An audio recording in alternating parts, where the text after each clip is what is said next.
What's up, guys? I am here, and I am going to be doing first of hopefully many podcasts talking about basketball, the NBA, and what I think about it, the biggest issues, biggest conversations, trades, etc., etc. What I'm going to start off today with is the Anthony Davis trade talks, and all the drama surrounding that. Today, as of now, the Lakers have pulled out of trade talks because they're tired of negotiating with themselves. Now, I think what they mean by that is they keep having to add more, and it seems like New Orleans isn't even budging, and I think it's smart on their part to pull out, but and also at the same time, I don't think the Pelicans want to trade him in the first place unless they get absolutely everything. And by everything, I mean all the picks, all the players they can get, because Anthony Davis is a once-in-a-generation player. You're not just going to draft an Anthony Davis the next year. So, seems like what their plan is to wait to the summer, and they want to pursue Tatum, but I don't know why the Celtics would trade Tatum at all, because, I mean, Anthony Davis has blatantly said that's a rental for him. The only teams he'd be willing to play on are the Knicks, the Clippers, the Bucks, and the Lakers, I believe. Let me know if I missed anything, but those teams. And as far as I see, the Knicks aren't going to be able to trade for him. They're players that they just acquired. You can't trade them till after the deadline, and you can't even trade them after the deadline. The Bucks, they've already got a championship caliber team. We'll be talking about that later. So why mess up your chemistry now? The Clippers, I mean, it'd be cool to see him on the team, but who can you trade besides first-round picks to get a player like Anthony Davis? And so, and the Lakers, I mean, we know what happened with that. So, I mean, I'm not sure if he's going to go anywhere these trade deadlines, but maybe this summer. We'll see. We'll definitely see if the Celtics for some reason trade for him and go for that championship next year. And who knows, maybe he stays. We've seen it with Paul George. Paul George said he was going to LA, and he stayed with the Thunder. So you really never know. But I personally hope the Celtics don't trade Tatum. Moving on, talking about Paul George, the Thunder have actually fallen in defense. I believe it's something like the past month or weeks, the Thunder have dropped to 26 rating in defense. And they were number 3 and number 1 previously, and they dropped to 26. And there's really no answer for this, because at the same time they've been winning games. So you start to wonder if what is really causing it. Maybe it's lack of hustle. I don't know. Maybe they're getting tired as the season goes on. Really, I don't know why, but I just wanted to point out that the Thunder have fallen in defense, while teams like the Bucks have risen to number 1, and net rating has risen. I mean, it's just a testament to what the Bucks are doing this season, and how the season can really take its toll. Next, I really wanted to talk about the Warriors, their new super team, and anyone that can challenge them at all. And so what I wanted to point out was the only teams I think, as of now, that can challenge the Warriors in some way. I don't think they necessarily would beat them, but the only teams that would put up a fair fight are the Celtics, the Bucks, the Raptors, the Rockets, and the Thunder.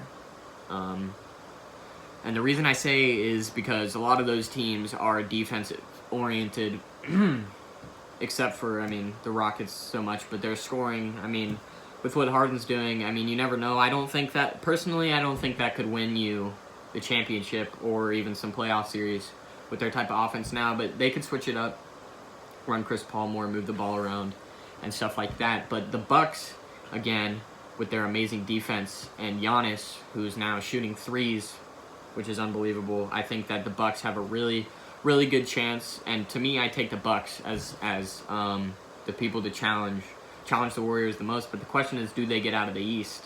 Which is a lot of questions. That's why I don't think the Celtics... I think the Celtics could easily beat...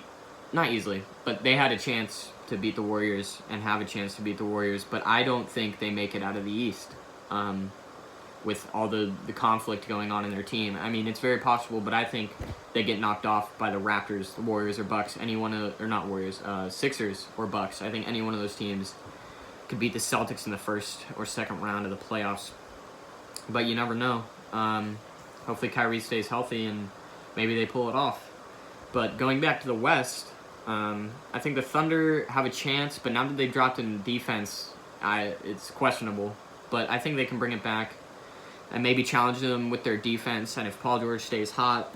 But again, I don't. With the Warriors' offense, it's kind of like almost impossible to beat them unless you absolutely like play defense. You have to have a point guard that makes Curry work, which is why teams like the Celtics, teams like the Rockets, the Thunder, I think really put up a fight, because you have people like Westbrook and you have people like Kyrie who will make Curry work defensively, and that can tire him out and also give you an advantage on the offensive side of things. And then if Curry starts getting beat, they double team, opens up other options, obviously. But at the same time, you have to have the defense to stop their offense, which is almost funny to say at this point. You can't really do anything to stop them. But the Rockets could do it, the Bucks could do it, and those are my teams as far as that goes. The next big news that happened recently is the Kristaps Porzingis 7-player trade with the Knicks and Mavericks. And I just want to touch on this because I think it's a great trade for the Mavericks. I think it's really good. They've made their team younger.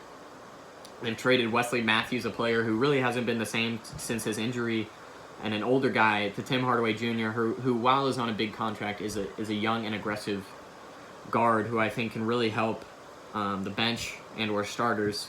But I mean, obviously the biggest thing is Porzingis coming and being able to work with Luka, and those guys obviously know each other from the EuroLeague.